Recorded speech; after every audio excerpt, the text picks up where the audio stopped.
Bon, écoutez, on va peut-être partir sur le thème du jour, qui est celui de la révision des lois de protection de l'enfance qui sont enfin passées après des années sur le grill, puisque c'était une promesse déjà il y a plus de 20 ans, à l'époque de Monsieur Koizumi, qui était un Premier ministre que j'appréciais pas mal, que je trouvais...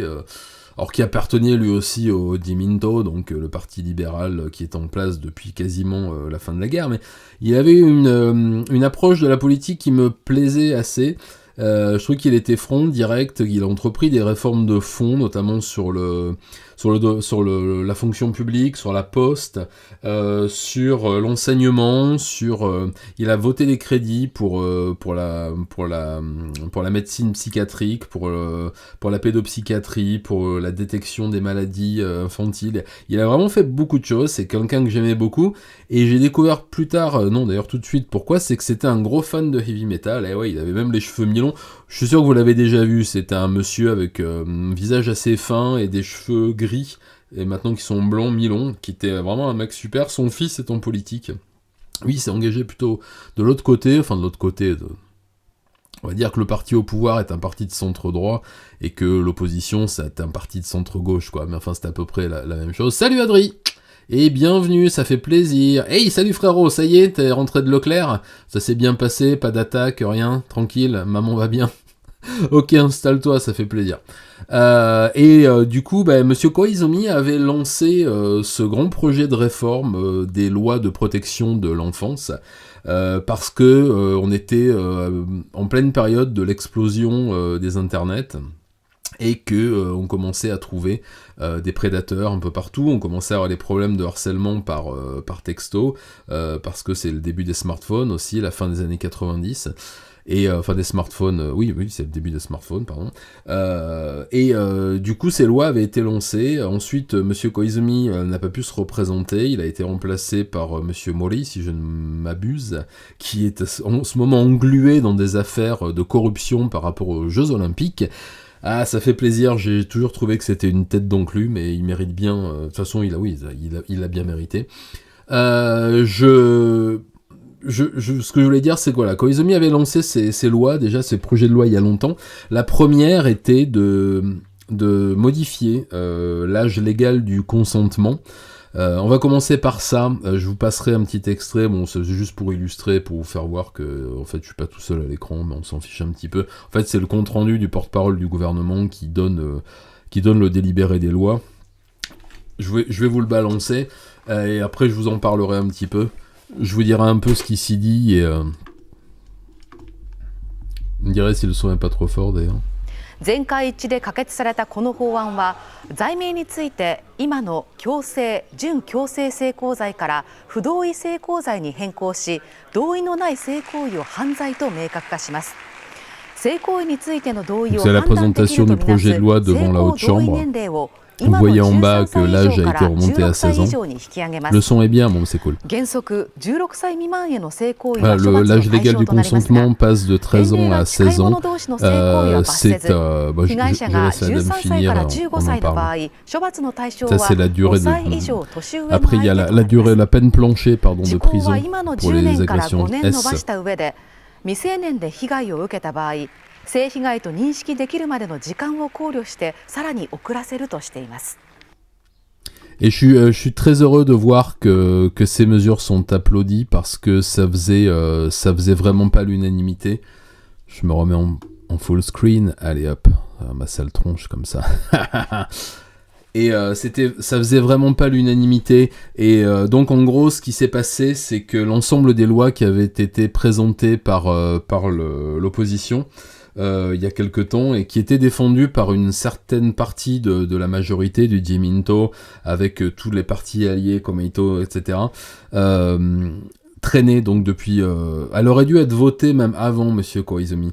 Et il y a eu des freins à tout cela, parce que ça posait beaucoup de problèmes par rapport à l'industrie du cinéma, à l'industrie de la nuit surtout. Il faut savoir que Au Japon, l'âge limite du consentement était de 13 ans. Au niveau national, voilà.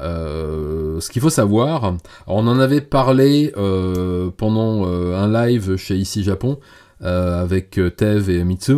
Il y a l'âge minimum du consentement varie selon les préfectures, c'est-à-dire que l'âge a été fixé par le gouvernement de 1945 à 13 ans. Alors autre époque, autre mœurs, alors qu'aux États-Unis et en France, il était déjà de 15 ans, pour correspondre à un état de fait de la société japonaise de ces années-là, qui est resté quand même ancré dans une certaine tradition de mariage assez précoce, autant pour les filles que pour les garçons. Et ils ont voulu, comme vous savez, MacArthur a fait très différemment de ce qui a été fait en Europe, et la transition entre l'Empire et on va dire la démocratie de 1945 s'est faite plutôt en douceur. Donc on a voulu ménager un peu la chair et le chou, on a gardé cet âge limite du consentement à 13 ans, qui correspondait à une réalité à cette époque-là, et qui est vite devenu problématique. Alors je sais, j'aime pas ce mot-là, mais là, il s'applique, avec l'évolution de la société, la modernisation et surtout l'occidentalisation de la société japonaise. Surtout dans les années 70 et 80, et encore plus dans les années fin 90 et 2000 avec l'arrivée des réseaux, et donc l'accès plus facile à la communication, aux liens entre les humains, et surtout à la marchandisation des prestations S, et de tout ce qui va avec. Ça, c'était le premier plan. Mais pourquoi cet âge du consentement était indispensable? Pourquoi ce changement de 13 à 16 ans était indispensable? Tout simplement parce que toutes les associations et les brigades de protection des mineurs depuis 40 ans maintenant, qu'on a des statistiques là-dessus, même un peu plus, disent que dans une grande majorité des cas de plaintes pour agression S sur mineurs, la plainte n'aboutit pas parce que la victime avait plus de 13 ans. Voilà, on est bien d'accord qu'à 13 ans, on est un ou une enfant. Même si l'agresseur avait 40, 30, 20 ans, l'agression pouvait être classée pour non-recevabilité, puisque la majorité S était à... Alors je vais dire S, T, tout ça, vous voyez, parce que après il y aura peut-être des rediffs sur YouTube, et vous savez que la liberté sur YouTube, c'est un peu comme la calvitie sur ma tête, hein, pour l'instant aucune trace, quoi. Donc... Cette majorité était très très problématique pour ces raisons-là, mais aussi pour l'industrie de la pornographie au Japon, qui a été une industrie extrêmement florissante dans les années 80 et avec les cassettes vidéo, 90 avec les DVD, avec beaucoup de films d'exploitation qu'aujourd'hui on qualifie de lolicon, mais que moi je continue à qualifier de pédocriminels, puisque c'est la même chose, et qui jouaient sur les âges, faisant tourner des actrices de 14-15 ans, tout en restant dans les clous, puisqu'elles avaient un contrat, et que donc elles pouvaient sans aucun problème tourner dans des films, sans tomber sous le coup de la loi. Voilà. Aujourd'hui c'est terminé, même s'il y a encore eu des cas là récemment d'arrestation d'ordures pédocriminelles qui font tourner des enfants de 15, 16, 17 ans. Aujourd'hui, grâce à cette loi, ça n'est plus possible. Alors, il faut savoir qu'il y a quand même des aménagements sur cette loi, c'est-à-dire donc la majorité S est aujourd'hui... La majorité du consentement, pardon. La majorité plancher du consentement est fixée à 16 ans, avec cependant des aménagements pour ne pas interdire les relations entre des jeunes gens de 16 ans et des jeunes gens de 18 ans. Parce qu'on est bien d'accord qu'entre 16 ans et 18 ans, physiologiquement parlant, il n'y a pas une grande différence. C'est légalement que ça s'installe. Donc il y a une différence d'âge de 5 ans qui a été fixée pour éviter... Pardon Adri, je suis désolé.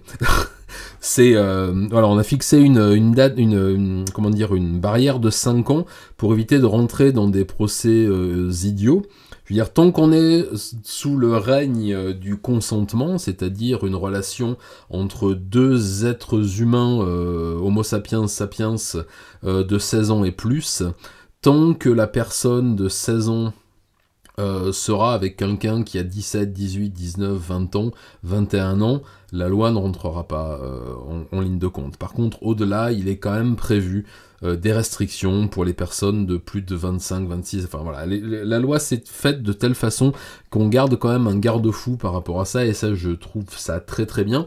On a redéfini, voilà, ça c'était pour ce qui est de l'augmentation de 13 à 16 ans de l'âge du consentement implicite. On va parler aussi maintenant de la suite du deuxième article de cet ensemble de lois qui a été adopté et qui parle du consentement. Voilà, je sais que j'en parle beaucoup ces derniers temps, mais c'est un sujet qui me tient vraiment à cœur pour diverses raisons. Parce que je pense qu'il faut surtout s'y intéresser de plus en plus. Je suis assez atterré de ce que je peux entendre depuis quelque temps. Vous le savez, j'en ai parlé à l'époque, mais ma fille, il y a 2 ans, a été victime de quelqu'un de mal intentionné, ce qui m'a encore plus sensibilisé au sujet, qui m'intéressait déjà. Et donc je pense qu'il était important que les lois japonaises sur le consentement se recentrent un peu sur ce qu'est la réalité de quelque chose qui existe de façon quotidienne, c'est-à-dire les agressions, les yols. Désolé, je vais éviter de prononcer les mots pour des raisons que vous connaissez. Le harcèlement, etc., les attouchements, enfin voilà. La loi redéfinit aujourd'hui, je pense qu'il faudrait que ça soit fait dans beaucoup de pays, c'est en train d'être fait en Europe, une agression S comme étant un contact physique non désiré ou l'obtention de faveurs ou de compensation S par la ruse, la surprise, la position hiérarchique ou tout autre moyen de pression. Voilà, alors qu'autrefois, oui, il y a encore 3 jours jusqu'à ce que la loi soit votée, la loi japonaise définissait le yol comme une action violente et une contrainte violente. Voilà.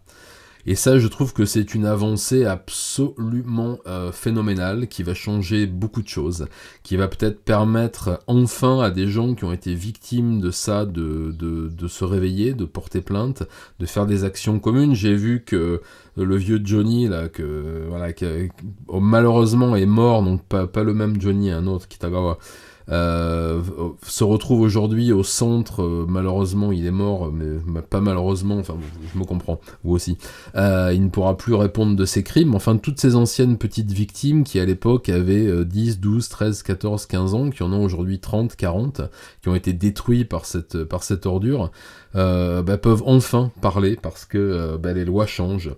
La parole des victimes aussi est en train d'être prise en compte beaucoup plus qu'avant, ce qui est très important. On est en train de former, alors je dis je m'associe, je suis tellement content que ça soit passé que je m'associe, mais on est en train de former, la police est en train de former des femmes pour recevoir les paroles des victimes, pour être entendues, pour avoir des lieux où elles pourront aller porter plainte, où elles pourront parler de leur agression, dénoncer leur agresseur, et on est en train de mettre en place un programme pédagogique qui apprendra aux garçons et aux filles, parce qu'il faut que les deux y passent, c'est hyper important, les limites du consentement, les limites de... Enfin, voilà, tout ce qui définit qu'une relation puisse être saine, et croyez-moi, c'est vraiment pas compliqué d'avoir une relation saine.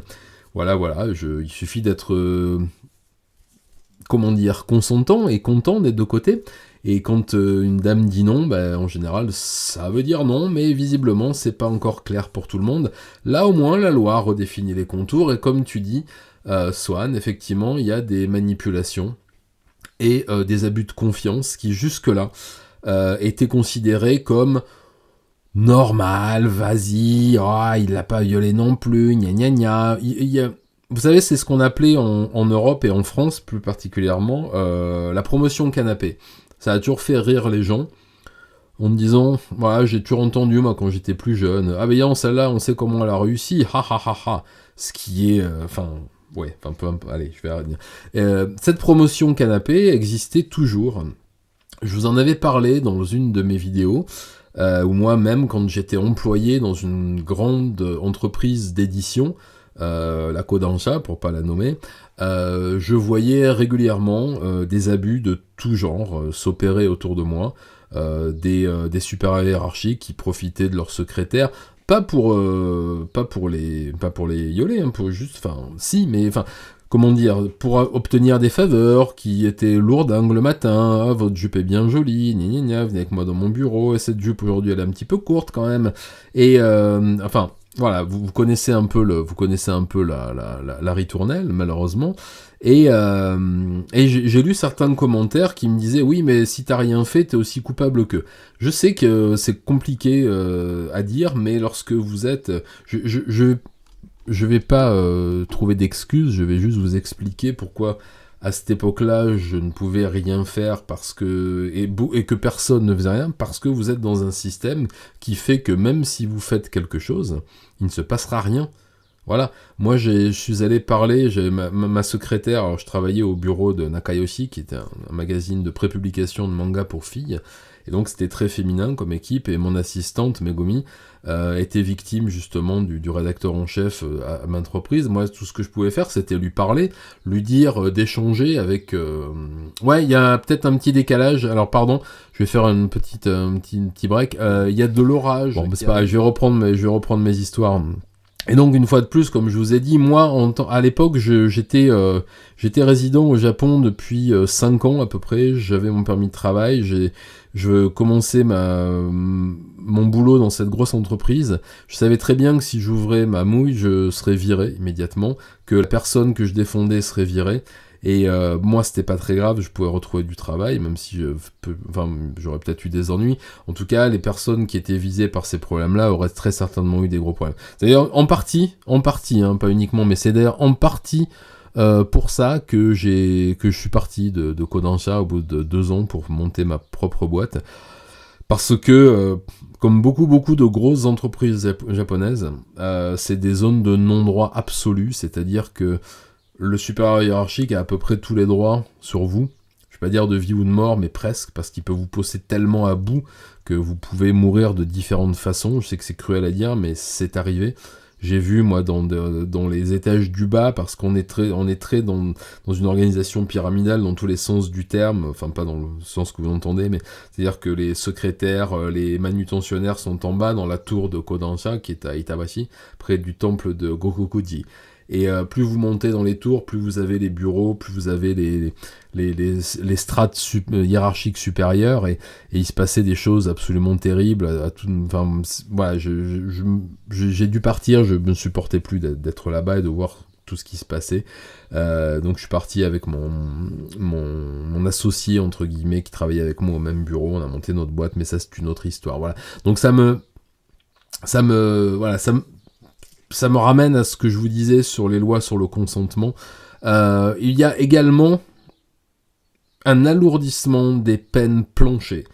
Et ça, c'est très important. Pour ce qu'on va qualifier maintenant de viol avec violence, par contrainte physique, qui autrefois a été puni de 10 ans de réclusion criminelle, non compressible, hein, je veux dire 10 ans ferme, et qui passe à 15 voire à 20 ans en cas d'incapacité physique, et pour les agressions S, attouchements, etc., qui passent de 0, c'était souvent du sursis, à 5, et pour les agressions S physiques avec pénétration digitale, etc., pardon de rentrer dans les détails, on passe de 5 ans de peine planchée à 10 ans. Et ça va changer énormément de choses, croyez-moi, c'est en train d'être... Oui, c'est plus dur qu'en France, tout à fait, mais en même temps, il y avait tellement de retard que ça ne pouvait être qu'une énorme avancée. J'espère qu'ici ça va changer, c'est pas encore gagné pour l'instant. Voilà, donc c'est un ensemble de lois, mais j'essaierai de les détailler un peu plus peut-être dans un petit Satsujin, peut-être le prochain, je suis en train d'en tourner un, pour vous parler un peu plus en détail de tout ça. Mais en tout cas, je trouve ça vraiment important que ces lois aient enfin été votées. Vous savez, j'en parle souvent dans mes vidéos parce que ça arrive... presque une fois sur 3 que les victimes soient des enfants, et ou que les prédateurs soient des enfants qui auraient pu être détectés quand ils l'étaient. Enfin, vous m'avez compris, pardon, je m'exprime très mal ce soir.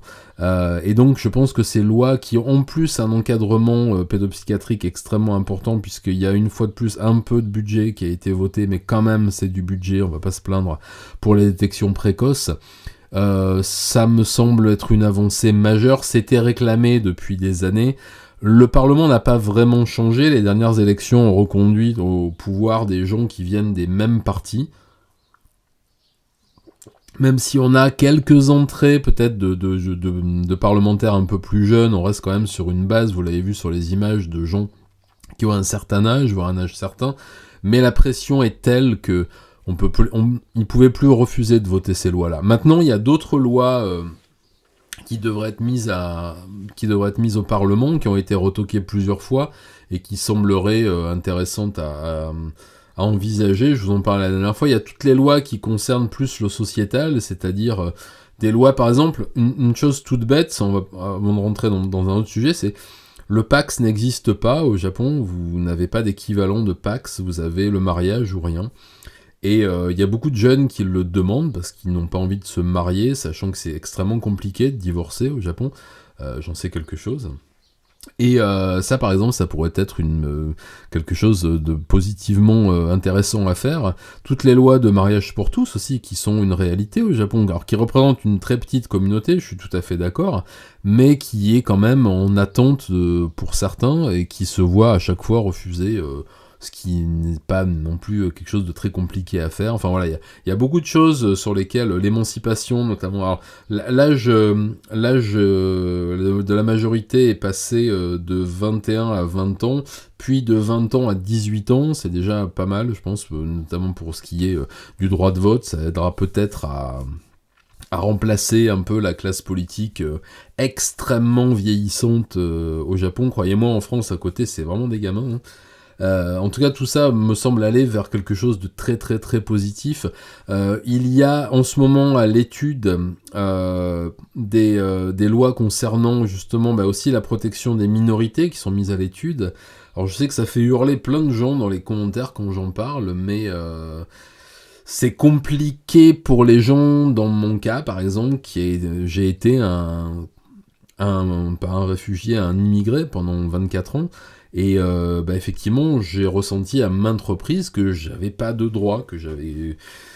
Je suis un homme de devoir, je vous l'ai déjà dit, j'ai toujours considéré que moi, le jour où je suis arrivé au Japon, il fallait que je ferme ma mouille et que je me fonde dans la masse, et je le pense tout de suite, que je m'intègre, puis que je m'assimile, que j'apprenne la langue, que je travaille, que je laisse mes oripeaux français à l'entrée, pour endosser le costume du Japon, même si vous ne devenez jamais vraiment japonais parce que c'est une autre façon d'aborder l'intégration, mais par moment j'avais quand même une certaine envie d'avoir des droits et pas que des devoirs. Ça m'est arrivé par moment, notamment lorsque je suis devenu papa, et où je suis passé à côté de pas mal de choses parce que j'avais pas le droit de ceci, pas le droit de cela, etc.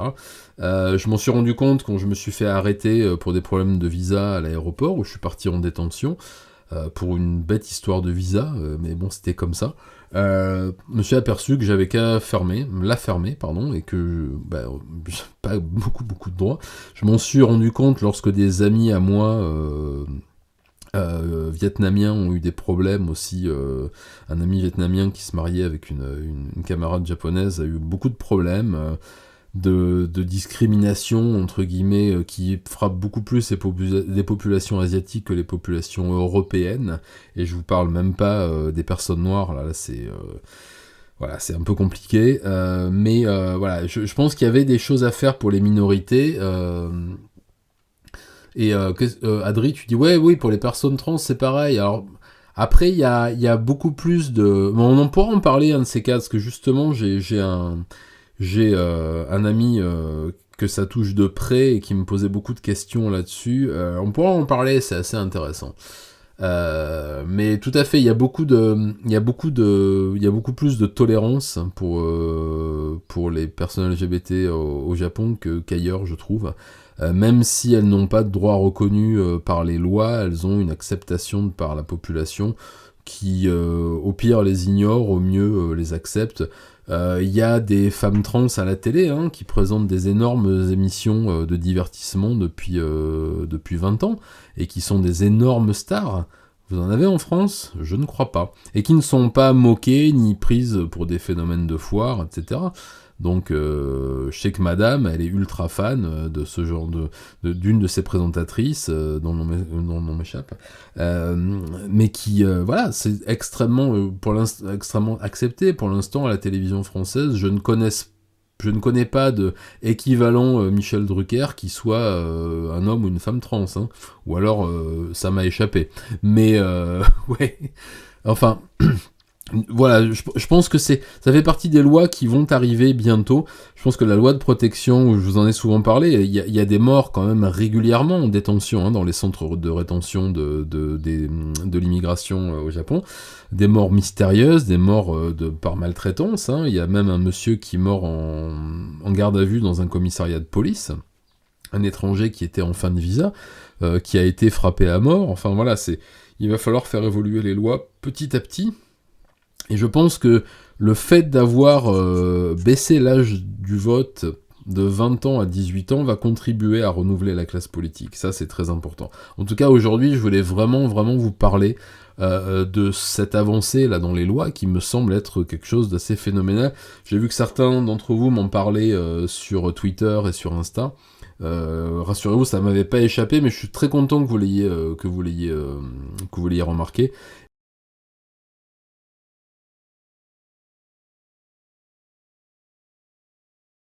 Ouais, Adri, t'as totalement raison, le cerveau, il n'aime ni le vide, ni les incohérences. Et c'est pour ça que c'est extrêmement compliqué de lutter contre soi-même tous les jours. Moi, ce qui m'a vraiment... Je pense qu'on peut se laisser facilement abuser par des théories séduisantes, et c'est tout le but justement de l'esprit critique, de ce qu'on appelle pompeusement aujourd'hui, autant je m'en suis réclamé pendant longtemps, aujourd'hui ça m'en kikine un peu, la zététique, c'est qu'on apprend à lutter contre soi-même, et c'est très facile de se laisser happer par des théories très très séduisantes, les religions, les théories, etc. Et on peut se laisser avoir vraiment facilement par ça. Et lutter contre soi-même, c'est très compliqué. C'est pas naturel, ça va à l'encontre de tout ce que fait l'homme naturellement, qui aime bien avoir ses petites bases, ses petites certitudes. Tiens, lui il est comme ça c'est comme ça, il va se passer ça parce qu'avant il s'est passé ça. Non, en fait c'est compliqué de lutter contre soi-même, mais le but c'est pour moi, depuis une dizaine d'années maintenant, c'est de à chaque fois remettre ma parole en question, parce que je sais que finalement ce que je sais aujourd'hui ce sera très différent demain, ça va peut-être être remis en question par de nouvelles données, et c'est justement pour ça que l'esprit critique, la méthode scientifique m'a intéressé il y a une dizaine d'années, et que je m'y suis plongé à cœur perdu, c'est qu'elle m'a permis de me rendre compte que ma façon de penser n'était pas forcément celle qui allait me permettre de me sortir de mes biais, et c'est très très compliqué, et je suis toujours dedans aujourd'hui, ça m'arrive très souvent de me dire « Ah bah tiens, ça m'étonne pas, mais pourquoi tu viens de dire ça ? Réfléchis, pourquoi tu viens de dire ça ? Parce que ce mec, tu le connais, que d'habitude il fait l'andouille, alors que là il a encore fait l'andouille, donc c'est normal, parce que sa nature c'est de faire l'andouille. Non, c'est mal, il ne faut pas penser comme ça, c'est complètement débile. Après, ça se trouve, il a vraiment fait l'andouille parce que c'est une andouille, mais avant il faut peut-être connaître les circonstances, pourquoi, comment. Et souvent, dans ma vie, comme tous les humains lambda, les humains standards, oui, parce que je ne suis pas un demi-orc, je sais, c'est très surprenant. Chaotique, mauvais, non, pas du tout. Comme tous les êtres humains, je me suis laissé bercer toute ma vie, non seulement par les addictions, mais aussi par les certitudes séduisantes. Alors pas celles des religions, ça j'y ai échappé, je sais pas comment, alléluia. Mais pour les autres, ouais, ça m'est arrivé de me faire berner sur plein de choses, de croire ceci, de croire cela, de me dire, tiens, c'est vrai que cette théorie est séduisante. Moi qui suis un lecteur acharné, ça m'est arrivé souvent, après avoir lu un livre, et puis un deuxième, et puis un troisième, et avec une idée qui revenait, de me dire écoute, ça confirme, alors que ça confirmait rien du tout. Enfin voilà, c'est pour ça que... Oh là, mais je suis plus du tout sur le... Miss K.O. est là ? Yes, salut. Oui, c'est ça, tout à fait. Tu profites du beau soleil, et t'as de la chance, il y a l'orage qui arrive, et c'est pour ça qu'il y a des petites coupures par intermittence, mais bon... Et Pistache, tu t'es jamais vraiment trop intéressé. En fait, en ce moment, il y a une énorme tempête de matière fécale, on va dire en français, sur la zététique, que je trouve assez justifiée à divers points de vue. Mais il fut un temps où c'était, et ça l'est toujours. En fait, il faut considérer ce que dit Monsieur Samuel Bisseret sur le truc. C'est-à-dire que c'est une boîte à outils et chacun l'utilise de la façon qu'il veut. Arnaud en parlait sur sa chaîne d'armes à feu. Une arme à feu, c'est un jouet, mais si on veut tuer quelqu'un avec, on peut. Mais on peut tuer quelqu'un aussi avec un marteau, un couteau de cuisine, une voiture, avec ce qu'on veut. Et en fait, c'est la destination de l'objet qui fait qui devient ce qu'on en fait. Et la méthode zététique, l'esprit critique, la méthode scientifique est juste une arme intellectuelle d'autodéfense cérébrale, on va dire, contre les bêtises.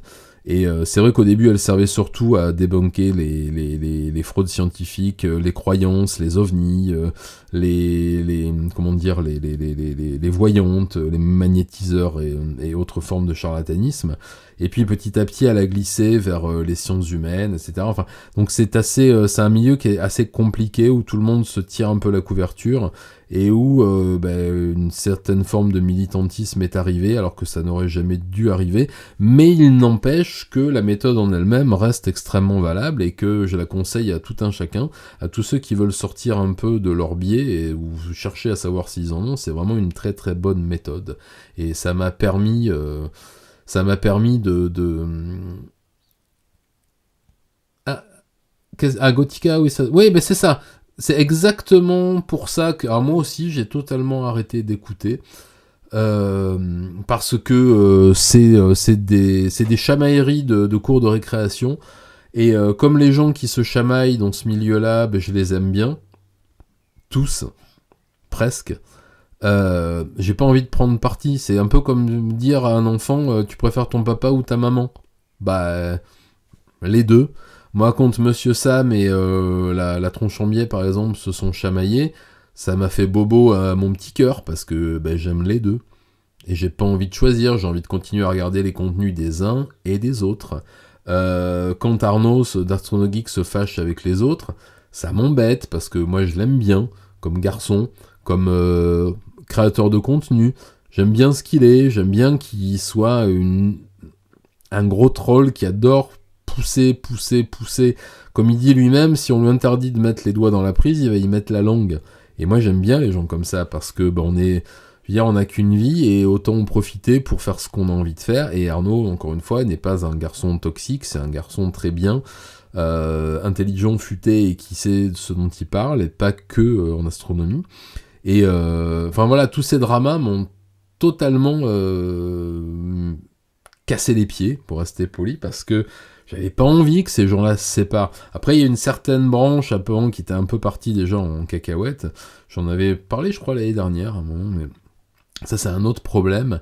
C'est à partir du moment où il y a une politisation à l'extrême d'un milieu qui se veut en recherche d'objectivité et de méthodes pour éviter les biais. Je pense qu'on commence à atteindre les limites de l'exercice. Ce qui s'est passé aux rencontres de l'esprit critique là, à la REC à Toulouse est absolument chaotique. Je trouve ça lamentable. Je trouve très sympathique aussi Alexandre de la chaîne Un Irréductible Athée, que je regarde souvent, qui est vraiment très intéressant, qui a été exclu aussi de cette manifestation par un monsieur avec qui j'ai eu l'occasion de parler pendant une longue soirée sur la chaîne de Zioclo, qui est le spécialiste mondial, international, intergalactique et intersidéral du déshonneur par association. Je sais pas si vous savez ce que c'est, mais c'est associer quelqu'un au contenu discutable de quelqu'un qu'il connaît, le déshonneur par association. Tu connais quelqu'un qui est allé en prison, t'es un vilain. Voilà. Et il se trouve que sur les réseaux sociaux, si quelqu'un like un tweet de quelqu'un qui connaîtrait quelqu'un de problématique, comme on dit, ça fait de vous quelqu'un de problématique. Enfin bon, voilà. Ça devient quelque chose d'assez insupportable, c'est pour ça que je ne m'y intéresse plus du tout. J'écoute de temps en temps, je discute quand j'ai l'occasion de discuter, et après on s'arrange, voilà. Mais en général, ça ne va pas chercher bien loin. Ça s'arrête très souvent à du pur déshonneur par association. Vraiment. Alors...